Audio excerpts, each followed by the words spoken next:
दोस्तों, जरा उस आदमी के हालत सोचिए जिसने जिंदगी भर की जमा पूंजी किसी सुरक्षित भविष्य के लिए बचाई हो और एक दिन अचानक मोबाइल पर आए एक कॉल या एक लिंक या एक मैसेज ने सब कुछ छीन लिया हो। फोन रखने के बाद जब बैंक बैलेंस चेक करता है तो स्क्रीन पर 0 रुपए देखकर जो दिल की धड़कन रुक जाती है, जो पसीना बहता है, जो दिमाग सुन्न हो जाता है, या आपको सोशल मीडिया पर दिखाए गए किसी 4 गुना या 5 गुना फायदे के लुभावने मैसेज को देखकर आप फ्रॉड करने वाले लोगों के कहे अनुसार उनके बताए गए खातों में रुपए ट्रांसफर कर देते हो और बाद में पता चलता है कि आपके साथ फ्रॉड हो चुका है और आपके मेहनत की कमाई जा चुकी है। और दोस्तों, आज के दौर की सबसे बड़ी सच्चाई है साइबर फ्रॉड और इसी दर्द से जूझ रहे हर इंसान के मन में बसे एक ही सवाल कि क्या साइबर फ्रॉड का पैसा वापस मिल सकता है, और अगर मिल सकता है तो कैसे। दोस्तों, सच ये है कि भारत के कानून में साइबर फ्रॉड की शिकायत व्यक्तियों को असहाय नहीं छोड़ा गया है, बल्कि अगर सही समय पर सही कानूनी कदम उठाए जाए तो पैसा वापस मिलने की संभावना सिर्फ उम्मीद नहीं बल्कि एक कानूनी प्रक्रिया है। और इसे समझने के लिए हमें शुरुआत करनी होगी उस पल से जब आपके साथ फ्रॉड होता है, क्योंकि कानून कहता है कि साइबर अपराध में समय ही सबसे बड़ा सबूत होता है। उदाहरण के तौर पर अगर किसी व्यक्ति के खाते से यूपीआई, एटीएम, इंटरनेट बैंकिंग या क्रेडिट कार्ड के जरिए पैसे निकल जाते हैं तो पहला कानूनी सिद्धांत यह है कि जैसे ही अपराध की जानकारी पीड़ित को हो वो तुरंत बैंक को सूचना दे, क्योंकि दोस्तों साइबर फ्रॉड में या पहचान की चोरी, धोखाधड़ी और कंप्यूटर संसाधनों के दुरुपयोग में त्वरित यानी कि फास्ट रिपोर्टिंग या सूचना देना ही ट्रांजैक्शन को फ्रीज किया जा सकता है। यानी आपको जैसे ही पता चला कि आपके साथ फ्रॉड हो गया है और आप इसकी तुरंत सूचना बैंक और साइबर पुलिस को लिखित में दे दो तो बैंक या साइबर पुलिस जल्दी से जल्दी आपके बैंक खाते से गई हुई राशि को होल्ड करवा देते हैं ताकि कोई उसे विड्रॉ नहीं कर पाए। और इसी सिद्धांत पर भारत सरकार ने 1930 यानी साइबर हेल्पलाइन नंबर और cybercrime.government.in पोर्टल की व्यवस्था की है, क्योंकि कानून मानता है कि अगर पैसा अपराधी के खाते में गया है लेकिन वह अभी आगे ट्रांसफर नहीं हुआ है तो बैंक और पुलिस मिलकर उसे रोक सकते हैं। उदाहरण के लिए मान लीजिए किसी व्यक्ति के खाते से 2 लाख रुपए सुबह 10 बजे निकले और उसने 10:15 बजे 1930 पर कॉल कर दी तो बैंकिंग नियमों के अनुसार उस ट्रांजैक्शन को लाइव ट्रेस किया जा सकता है और जिस खाते में पैसा गया है उसे डिजिटल फ्रीज किया जा सकता है। यही कारण है कि सुप्रीम कोर्ट और विभिन्न हाई कोर्ट्स ने अपने फैसलों में कहा है कि साइबर फ्रॉड में देरी पीड़ित के अधिकार को कमजोर कर देती है लेकिन तत्परता उसे मजबूत बनाती है। पर अब सवाल आता है कि हेल्पलाइन पर कॉल करने से वह पैसा वापस आ जाएगा या नहीं। तो कानून यहां एक और कदम बताता है और वह शिकायत यानी एफआईआर, क्योंकि भारतीय कानून में शिकायत या एफआईआर केवल कागज नहीं बल्कि कानूनी कार्रवाई की नींव है। दोस्तों, साइबर फ्रॉड के मामलों में शिकायत या एफआईआर आमतौर पर बीएनएस की धारा 316 चीटिंग या 318 या 336 या 338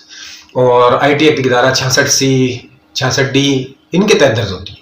और यही शिकायत या एफआईआर साइबर पुलिस और बैंक को यह कानूनी अधिकार देती है कि वे फ्रॉड से जो राशि जुड़ी है उसको होल्ड या फ्रॉड से जुड़े खाते को लंबे समय तक फ्रीज कर सके ताकि कोई उस रुपए को बैंक से विड्रॉ ही नहीं कर पाए। उदाहरण के तौर पर मान लीजिए अगर किसी व्यक्ति ने केवल बैंक में शिकायत की लेकिन साइबर पुलिस को शिकायत या एफआईआर नहीं कराई तो बैंक कुछ समय बाद खाते को अनफ्रीज करने के लिए बाध्य हो सकता है, क्योंकि बैंक कानून के अनुसार बिना पुलिस आदेश के हमेशा पैसा रोककर नहीं रख सकता। इसलिए यहां पर यह समझना बहुत जरूरी है कि पैसा वापस पाने की लड़ाई भावनाओं से नहीं दस्तावेजों और कानून से लड़ी जाती है। दोस्तों, लिखित शिकायत या एफआईआर में आप ट्रांजैक्शन आईडी, तारीख, समय, राशि और धोखाधड़ी का पूरा विवरण दीजिए, क्योंकि आरबीआई के दिशा निर्देशों के अनुसार बैंक पर यह जिम्मेदारी होती है कि वह अपने ग्राहक की शिकायत को गंभीरता से जांचे और फ्रॉड सिद्ध होता है तो कस्टमर प्रोटेक्शन पॉलिसी के तहत राहत प्रदान करें। अब यहाँ एक आम भ्रम होता है कि बैंक हमेशा पैसा वापस कर देगा, लेकिन कानून यह कहता है कि बैंक की जिम्मेदारी तब बनती है जब बैंक की लापरवाही या सिस्टम फेलियर साबित हो, जैसे कि बिना ओटीपी का कोई ट्रांजैक्शन हो गया या रिपोर्ट करने के बावजूद कार्रवाई में देरी हो गई। लेकिन अगर ग्राहक ने स्वयं ही ओटीपी शेयर की या उसने स्वयं किसी लुभावने मैसेज को देखकर फ्रॉड करने वाले व्यक्ति के कहे अनुसार रुपए उसके ट्रांसफर कर दिए, हालांकि तब भी यह मामला पूरी तरह खत्म नहीं हो जाता, क्योंकि आईटी एक्ट की धारा 43A और उपभोक्ता संरक्षण कानून यह मानते हैं कि हर ग्राहक तकनीकी विशेषज्ञ नहीं होता और सोशल इंजीनियरिंग के जरिए किया गया धोखा भी अपराध है। दोस्तों, अब बात आती है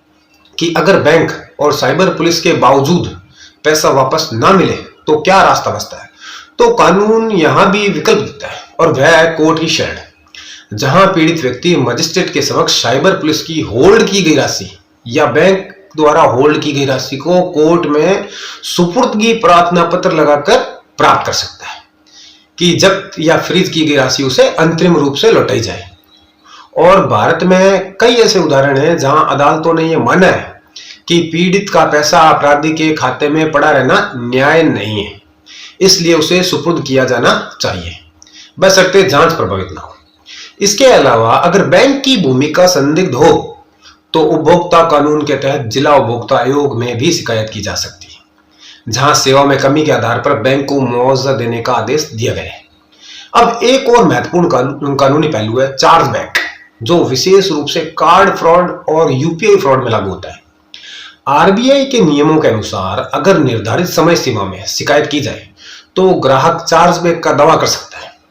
और यह प्रक्रिया पूरी तरह नियमों से बंधी होती है। उदाहरण के लिए क्रेडिट कार्ड फ्रॉड में आमतौर पर 30 से 45 दिनों के भीतर शिकायत करने पर चार्जबैक संभव होता है। अब यहां यह समझना जरूरी है कि साइबर फ्रॉड का पैसा वापस मिलना कोई एक स्टेप प्रक्रिया नहीं, बल्कि एक कानूनी श्रृंखला है, यानी स्टेप बाय स्टेप, और यानी कि कानूनी चेन है। पहला कदम है त्वरित सूचना, यानी कि आप जल्दी से जल्दी आपके साथ अपराध होते ही आपको पता चलती है उसकी सूचना दो। दूसरा, लिखित शिकायत या एफआईआर। तीसरा, बैंक और साइबर सेल के साथ समन्वय, या समन्वय मतलब मिल उनके साथ पूरा कोऑपरेट करना। चौथा, आवश्यकता पड़ने पर न्यायालय की शरण। और पांचवा, उपभोक्ता कानून या आरबीआई की गाइडलाइंस का उपयोग। और जो लोग ये सोचकर हार मान लेते हैं कि पैसा तो गया, वे अक्सर इसलिए हारते हैं क्योंकि उन्होंने कानून को पूरा मौका ही नहीं दिया। सच्चाई यह है कि कानून उन लोगों के साथ खड़ा है जो दस्तावेजों के साथ समय पर और सही तरीके से आगे बढ़ते हैं। और यही कारण है कि आज देश में हजारों लोग ऐसे हैं जिन्हें साइबर फ्रॉड का पैसा आंशिक या पूर्ण रूप से वापस मिला है। अब कोर्ट में साइबर पुलिस या बैंक के द्वारा होल्ड की गई राशि को कोर्ट के माध्यम से कैसे प्राप्त करनी होती है वो समझ लीजिए। दोस्तों, सबसे पहले जब आपके पास मैसेज आए कि आपके खाते से गई हुई राशि को होल्ड कर दी गई है,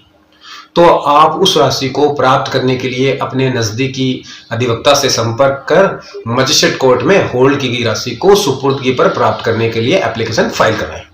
और जब आप ये एप्लीकेशन फाइल कर देते हैं तो कोर्ट साइबर पुलिस से आपकी साइबर थाने में की गई शिकायत या एफआईआर और उस पर की गई कार्रवाई और होल्ड की गई राशि की डिटेल मांगती है।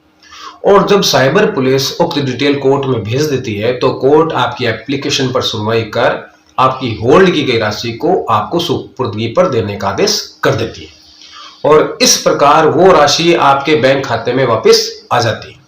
दोस्तों, अंत में सबसे जरूरी बात यह है कि साइबर फ्रॉड केवल एक व्यक्तिगत नुकसान नहीं बल्कि एक अपराध है और जब तक पीड़ित चुप रहता है अपराधी मजबूत होता है। लेकिन जिस दिन पीड़ित कानून के रास्ते पर चलता है उसी दिन से पैसा वापस आने की लड़ाई शुरू हो जाती है। इसलिए अगर आप या आपके जानने वाले के साथ साइबर फ्रॉड हुआ है तो डरिए मत, घबराइए मत, बल्कि कानून को अपने साथ खड़ा कीजिए, क्योंकि सही समय पर उठाया गया कानूनी कदम ही वह चाबी है जिससे आपका गया हुआ रुपया वापस आ सकता है। दोस्तों, अगर आप इस संबंध में कुछ भी पूछना चाहते हैं तो कमेंट में बताएं और अगर वीडियो आपको ये अच्छा लगा हो तो लाइक करें, शेयर करें और चैनल को सब्सक्राइब जरूर करें, क्योंकि लीगल व्यू हिंदी के साथ कानून को समझना अब बहुत ही आसान है।